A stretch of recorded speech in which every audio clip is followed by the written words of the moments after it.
Augusto Pinochet was born in Valparaiso, Chile on November 25, 1915. He was enrolled into a military school in Santiago in 1931 and graduated with the alferez or second lieutenant rank in infantry. In 1943, he married Lucia Harriet Rodriguez. They had 5 children together, and for the next few years, Pinochet spent studying at the War Academy and carrying out service missions. In 1953, he returned to Santiago to be a professor at the Chilean War Academy. Pinochet learned most of his knowledge of his military intelligence while on military missions collaborations in Quito, where he spent 3.5 years. Many years went by, and Augusto Pinochet was very successful as he climbed his way up the military ranks. On August 23, 1973, Pinochet was appointed Commander-in-Chief of the Army by President Salvador Allende. During Augusto Pinochet's middle years, he was in office from December 17, 1974 to March 11, 1990. During those years, he was dictator and president of Chile, and before that he rose to power through legal means, including a coup d'etat, but it involved being commander-in-chief of the Chilean army for several years, which led up to a coup d'etat on September 11th, 1973, in which Pinochet helped overthrow the last government, which included President Salvador Allende.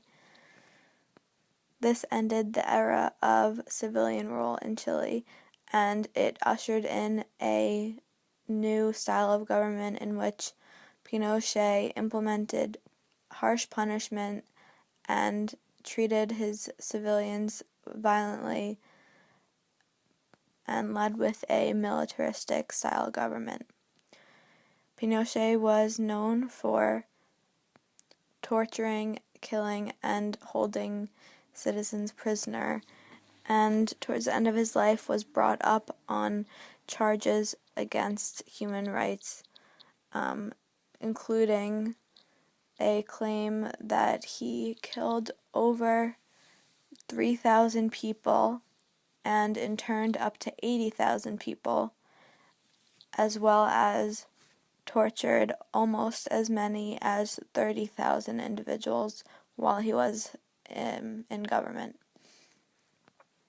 This was how Pinochet was able to maintain his power, and he saw himself as a strong leader that required these violent methods to remain in control of his people, so that a coup would not be able to overthrow him.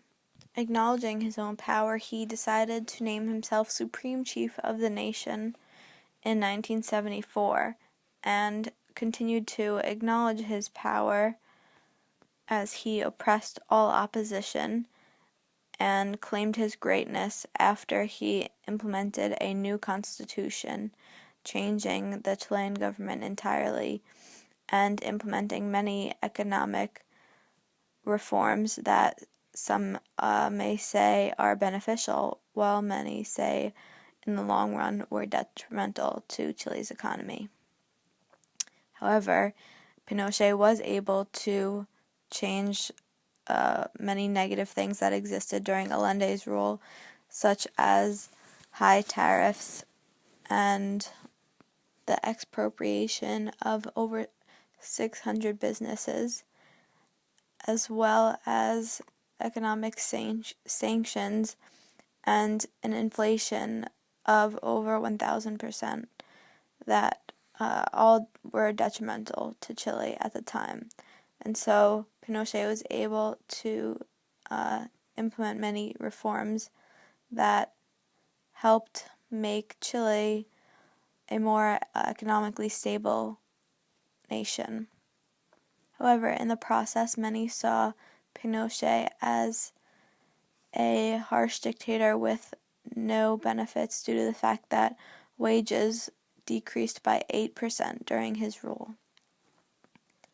While Pinochet was an extremely harsh ruler and violent in terms of his citizens, he also sought to truly change his country for the better, and stated, "Democracy will be born again, purified from the vices and bad habits that ended up destroying our institutions. We are inspired in the Portalian spirit which has fused together the nation." The downfall of the Pinochet era was that he tortured, imprisoned, and killed many innocent people and political opponents in the dark, and he was put under house arrest for crimes against humanity. While he was put under house arrest for crimes against humanity, they found out he was evading taxes. He was the owner of several secret bank accounts. He was involved in an arms deal, which he made a lot of money off of. Pinochet, the Chilean economy has prospered, and today the country is considered a Latin American success story. Supporters would say that he saved Chile from turning to communism, even going as far as to call him the country's second liberator. Supporters also saw Pinochet as a Cold War hero for overthrowing democratically elected Salvador Allende at times when the U.S. was working to destabilize his Marxist government and keep Chile from exporting communism in Latin America.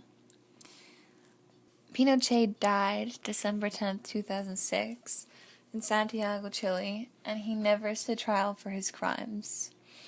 He never got the chance. He died at the age of 91. Chile's military regime was brought down by the very thing it tried so hard to suppress. It was citizens' choice. The no votes won with a 55.99% of the ballots cast. Pinochet wound up dying with his family at his side at the Santiago Military Hospital on a Sunday, a week after suffering a heart attack. Pinochet's 17-year-long military regime remains one of the bloodiest dictatorships in Latin America.